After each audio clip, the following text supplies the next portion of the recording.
પાલડી મીઠી પાસે ગાડીનો અકસ્માત, ગામના ડોક્ટર યુવાનનું મોત. ગોઝરા અકસ્માતમાં કાર માટે નિમિત્ત બની નીલગાય.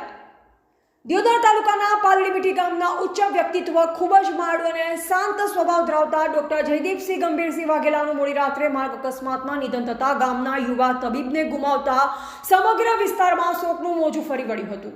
પાલડીના જ વતની ડોક્ટર જયદીપસિંહ ગંભીરસિંહ વાઘેલા ડોક્ટર તરીકે સેવા આપતા જેઓ ગઈ રાતે પાલડીથી દિયોદર કોઈ કામકાજ અર્થે આવ્યા અને સાંજે કામ પતાવી દિયોદરથી પાલડી મીઠી તરફ પોતાની ગાડી નંબર GJ18BN 1124 લઈ જઈ રહ્યા હતા. ત્યારે પાલડી 4 રસ્તા નજીક દ્વારકાધીશ હોટલ આગળ રસ્તામાં અચાનક નીલગાય આવી જતા નીલગાયને બચાવવા જતા ગાડી પલટી ખાઈ ઝાડ સાથે અથડાઈ હતી, જેના કારણે ડોક્ટર જયદીપસિંહ વાઘેલાને માથાના ભાગે ગંભીર ઇજાઓ થતા તેઓને દિયોદર 108 દ્વારા તાત્કાલિક સારવાર અર્થે દિયોદર રેફરલ હોસ્પિટલ ખાતે ખસેડવામાં આવ્યા, જ્યાં તેમને ફરજ પરના ડોક્ટરે મૃત જાહેર કર્યા.